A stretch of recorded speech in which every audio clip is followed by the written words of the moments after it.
Welcome to a concise journey through Liverpool's history, from ancient beginnings to the modern era. Around 4000 BCE, the Calderstones monument stands as evidence of prehistoric activity in the area, a time of sparse settlements, with perhaps fewer than 100 people in the immediate vicinity. By the Roman period, around 70 AD, the region falls under influence from the fortress at Chester, supporting small rural communities of roughly 200 people. After the Roman withdrawal in 410 AD, native Britons continue farming the land, with the population slowly growing to around 400 by the early medieval period. Norse settlers arrive in 902, establishing communities on the Wirral and influencing local place names. By the Viking era, the area supports about 700 inhabitants.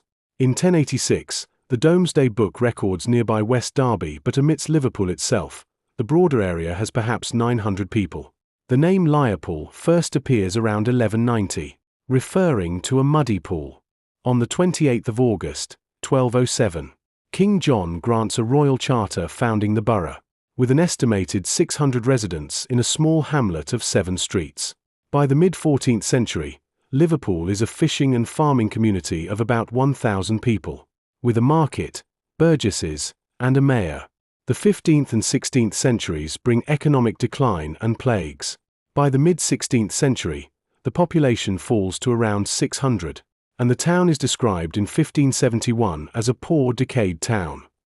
Revival comes in the late 16th century as trade shifts from Chester. By 1600, the population reaches about 1,500, growing to 2,000 by 1626 under a new charter from Charles I.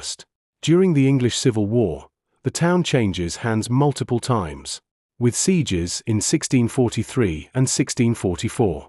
The first recorded cargo from the Americas arrives in 1648. Post-Restoration in 1660, transatlantic trade accelerates, and the population climbs to around 3,000. The world's first commercial wet dock opens in 1715, boosting capacity and growth. By 1700, the population stands at 5,714, rising steadily to 20,000 by 1750. The late 18th century sees explosive expansion through trade, including the slave trade, peaking in 1799. The first American cotton arrives in 1784, and by 1801, the population reaches approximately 82,000. The 19th century brings dramatic change. The Liverpool and Manchester Railway opens in 1830, the world's first interurban line.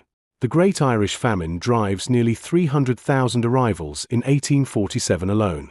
By 1851, the population surges to 375,955, with 1 in 4 residents Irish-born. The city becomes a major port hub, with new docks, the Cunard Line in 1840, and city status granted in 1880. Population exceeds 600,000 by then, climbing to over 700,000 by 1900. The early 20th century marks the peak. The Anglican Cathedral begins in 1904. The Three Graces rise by 1916, and the population hits an all-time high of 867,000 in 1937. World War II brings devastation.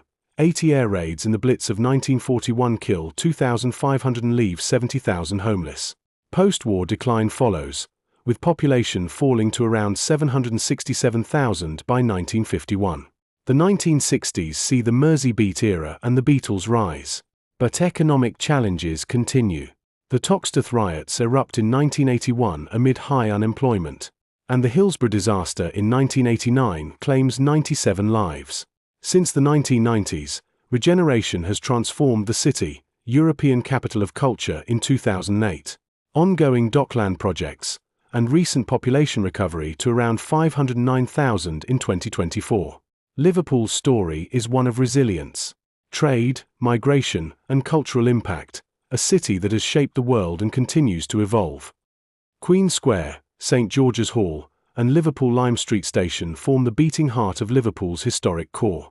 Lime Street Station, the world's oldest still operating Grand Terminus mainline station, opened in 1836 to replace an earlier site further out at Edge Hill. It quickly became the city's principal rail gateway, linking Liverpool to Manchester and beyond.